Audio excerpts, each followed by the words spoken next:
टूनी, इन कागजात पर जल्दी से अपने साइन कर दो। लेकिन चाचा जी, ये किस चीज के कागजात हैं? इससे तुम्हारा मतलब नहीं है, बस जल्दी से इन कागजात पर साइन कर दो। टूनी थोड़ा बहुत तो पढ़ना जानती थी, वो उन कागजात से पढ़ लेती है। वो तो उसके पापा की जायदाद के कागजात थे जो उसका चाचा जी अपने नाम लगवाना चाहता था। चाचा जी, मेरे पापा की जायदाद आप क्यों लेना चाहते हैं? मेरे पापा ने तो अपनी जायदाद अपनी जिंदगी में ही मेरे नाम लगवा दी थी। चाचा जी, मुझे माफ करना, मैं अपने पापा की जायदाद आपके नाम नहीं लगवाऊंगी। मेरे पापा ने मरते समय मुझसे वचन लिया था कि मैं अपनी जायदाद किसी को नहीं दूंगी। टूनी का इनकार सुनकर उसके चाचा जी को बहुत गुस्सा आ जाता है और वो डंडा लेकर टूनी की पिटाई शुरू कर देता है।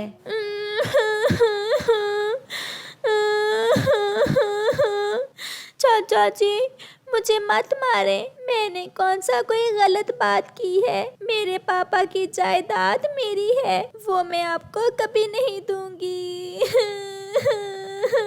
जायदाद तो तुझे मेरे नाम लगवाना ही पड़ेगी, आज नहीं तो कल। और याद रखना, आज तो मैंने कम मारा है, अगली बार तो जान से ही मार दूंगा। अरे रहने दीजिए, आपकी भतीजी का तो खून ही सफेद है। इतना नहीं सोचती कि हम इसे अपने घर में रखकर मुफ्त का खिला रहे हैं, फिर भी हमें ही आंखें दिखाती है। चल अब जाकर रसोई में खाना बना, और फिर बाद में मेरे बंटू की यूनिफॉर्म भी प्रेस करनी है और उसके स्कूल के जूते भी पॉलिश करने हैं, और उसके बाद कपड़ों का ढेर लगा पड़ा है, वो भी धोना है। फिर टूनी रसोई में चली जाती है। टूनी अभी बहुत छोटी थी कि उसकी माँ की मृत्यु हो गई थी। उसके पापा ने उसे पाला था।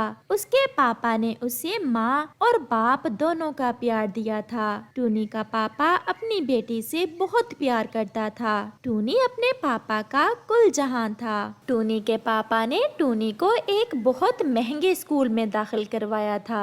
टूनी जब थोड़ा बड़ी हुई तो उसका पापा भी बीमार रहने लगा था। डॉक्टर ने भी टूनी के पापा को जवाब दे दिया था। टूनी के पापा के पास बहुत बड़ी जायदाद थी। टूनी के पापा मरने से एक दिन पहले सारी जायदाद अपनी बेटी के नाम करवा देता है और अपनी बेटी से कहता है, टूनी बेटा, मेरी जिंदगी का कोई भरोसा नहीं कि कब खत्म हो जाए।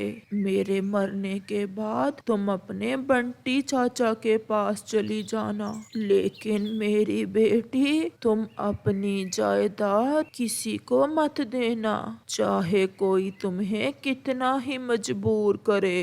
और मेरी बेटी, तूने पढ़ लिख कर एक अच्छी पक्षी बनना है और अपने पिता का नाम रोशन करना है। फिर अगले ही रोज टूनी के पिता की मृत्यु हो जाती है। टूनी बहुत रोती है। टूनी का चाचा बंटी कबूतर अपनी पत्नी और बेटे को लेकर टूनी के घर आ जाता है और वही रहना शुरू कर देता है। टूनी के चाचा की नजर सिर्फ और सिर्फ जायदाद पर थी। पहले तो वो टूनी का स्कूल जाना बंद करता है, फिर उसकी चाची उससे घर के सारे काम करवाना शुरू कर देती है, और जब उसके चाचा और चाची का दिल करता तो टूनी की पिटाई भी कर देते। आज भी टूनी के साथ ऐसा ही हुआ था। जायदाद के कागजात पर साइन ना करने पर उसका चाचा उसकी खूब पिटाई करता है। घर के कामों से फारिग होकर टूनी बाहर आ जाती है, क्योंकि घर में उसका दम घुट रहा था। वो उड़ते उड़ते थोड़ा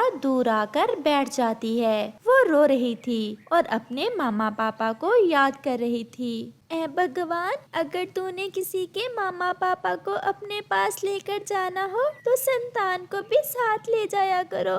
ये दुनिया बहुत जालिम है, अपने ही खून के रिश्ते दुश्मन बन जाते हैं। चिड़िया चिड़िया मेरे पास आओ। पास में एक काले रंग का गुलाब टूनी को आवाज देता है। टूनी उसके पास जाती है। चिड़िया, मैं कब से किसी पक्षी के आने का इंतजार कर रही थी। चिड़िया, मैं एक परी हूँ। एक जादूगरनी ने मुझे अपने जादू से काला गुलाब बना दिया। मेरे साथ एक कांटा लगा हुआ है, तुम उसे निकाल दो, मैं अपनी असली हालत में आ जाऊंगी। फिर टूनी ऐसा ही करती है। कांटा निकालते ही वो गुलाब एक परी में बदल जाता है। चिड़िया, तुमने मेरे ऊपर बहुत बड़ा एहसान किया है। मैं तुम्हारे इस एहसान का बदला जरूर चुकाऊंगी। मैं तुम्हारे बारे में सब जानती हूँ, लेकिन अब तुम अकेली नहीं हो, मैं तुम्हारे साथ हूँ। अब मैं तुम्हारे साथ कुछ गलत नहीं होने दूंगी। अब से मेरी और तुम्हारी दोस्ती पक्की। टूनी भी उस परी से मिलकर बहुत खुश हो जाती है। अगले दिन टूनी का चाचा जी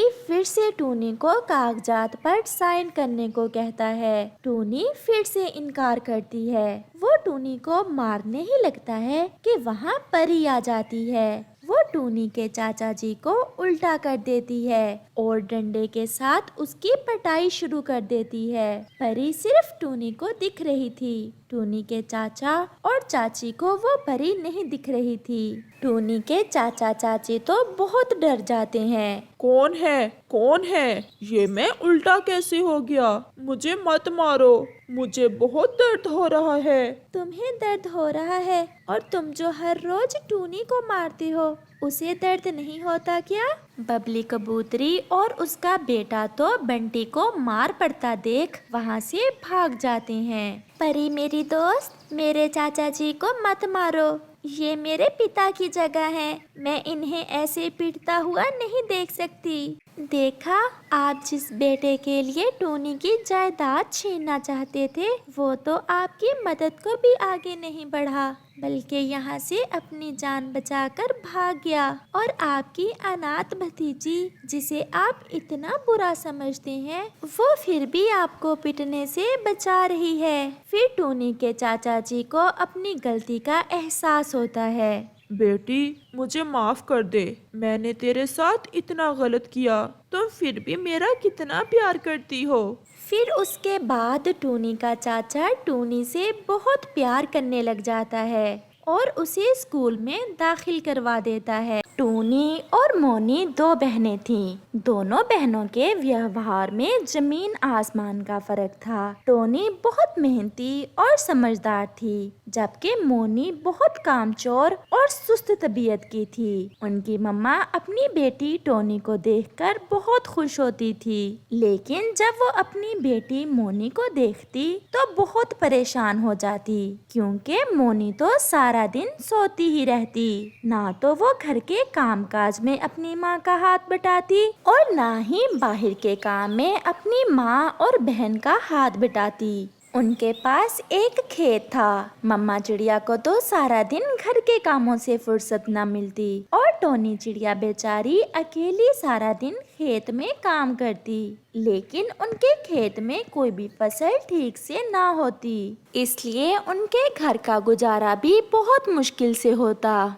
अरे मोनी बेटी, तू अपनी बहन के साथ खेत में काम किया कर। टोनी बेचारी अकेले ही सारा दिन लगी रहती है, लेकिन उस अकेली का काम करने का कोई फायदा नहीं हो रहा। अगर तुम भी साथ जाओ तो हमारे खेत में भी अनाज काश्त हो सकता है। माँ, मुझसे नहीं होती ये काम वाम, मैं तो महारानी बनकर जिंदगी गुजारना चाहती हूँ। बेटा, जरा अपने शरीर की तरफ देखो, काम ना करने की वजह से तुम कितनी मोटी होती जा रही हो।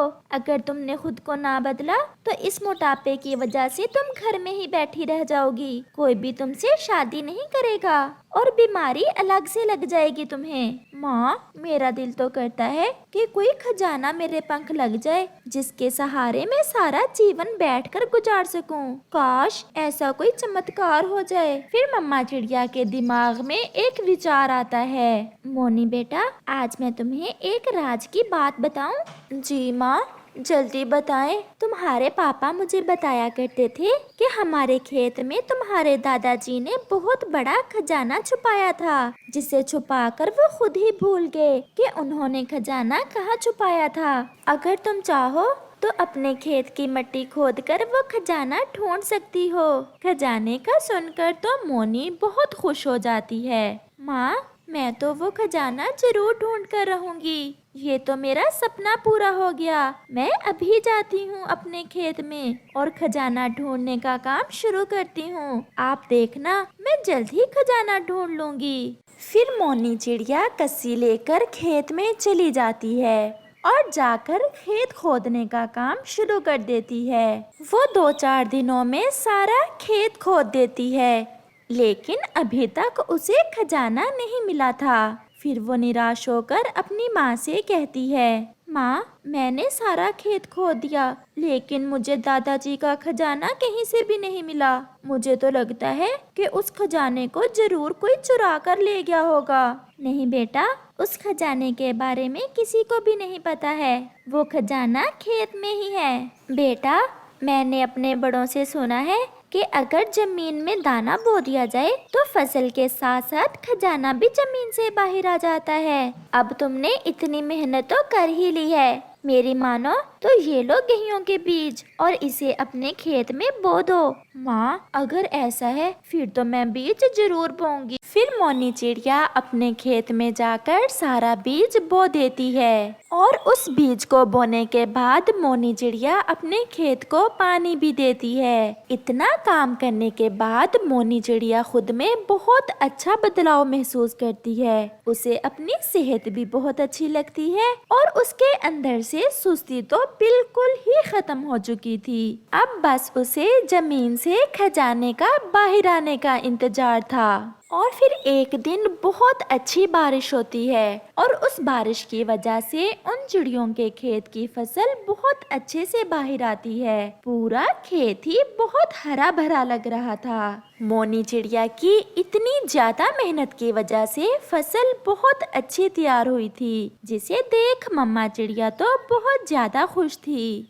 मम्मा चिड़िया अपनी बेटी से कहती है, मोनी बेटी, जल्दी आओ मेरे साथ, मैं तुम्हें खजाना दिखाऊं जो तुम्हारी मेहनत की वजह से जमीन से निकल आया है। सच में माँ, अब तो मैं खजाने की मालकिन बन गई।